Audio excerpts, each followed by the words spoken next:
Hello, welcome to a little review of your homework 8.01.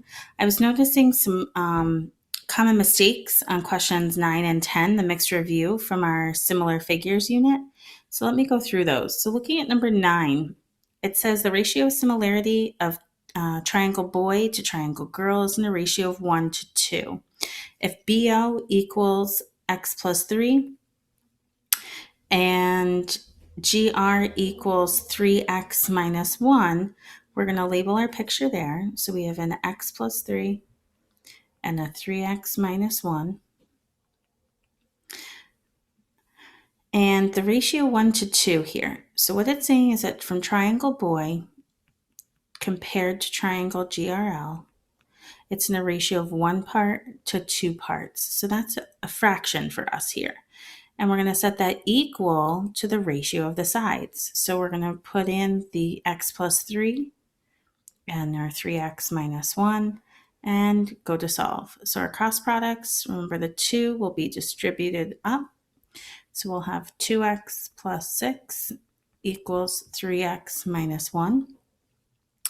And solving for x, we'll move our 2x over, add our 1 to both sides, and 7 will equal x. So with that said, you have to make sure you go back and reread the question. So it asks for the length of GR. So GR was equal to 3 times x minus 1. So if I put our 7 in, we get that GR equals 21 minus 1 is 20. It's going to be the final answer there for number 9.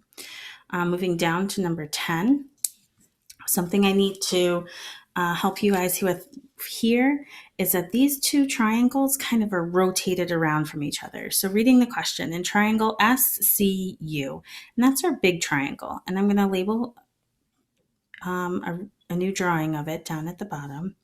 SCU, and O is going to be a point kind of on CU. And remember, T is a point on SU. Segment OT is drawn so that angle C is congruent to angle OTU. So we know that angle C, down in the bottom left corner, is equal to angle OTU up here. So I'm going to mark it in the big diagram first. When I redraw the small triangle, I'm actually going to rotate it around so that that angle T and this angle over at C are corresponding. So notice I'm going to put the T down to the bottom left. I'm going to keep the U in the same position that angle U is for the big triangle. And then the last letter of that little shape is the O. So now when I go to put my measures in, the 4, the 5, the 7, I'm going to put it into both diagrams. So watch carefully here. So we know TU is 4. So I'm going to put it on the big picture. I'm also going to mark it down onto my small one. OU is 5. And that's going to go here. So this triangle kind of gets, again, reflected, let's say. OC is 7.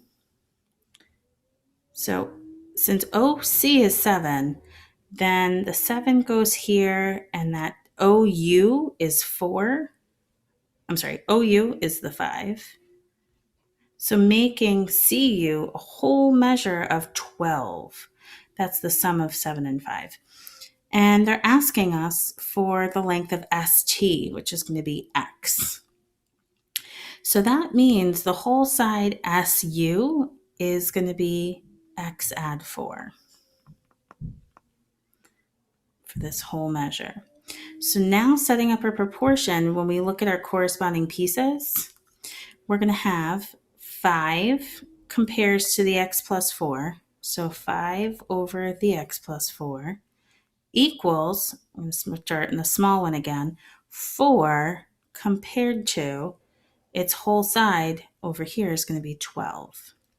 So when we take that cross product, we're going to get 4x plus 16 equals 60. Subtract 16 over 4x equals 44, and x will equal 11. Now, since ST, we put ST as X, the measure of ST will be 11. That's going to be our final answer there. Everything else on this homework looked pretty good. I just wanted to talk about these last two questions. Thank you.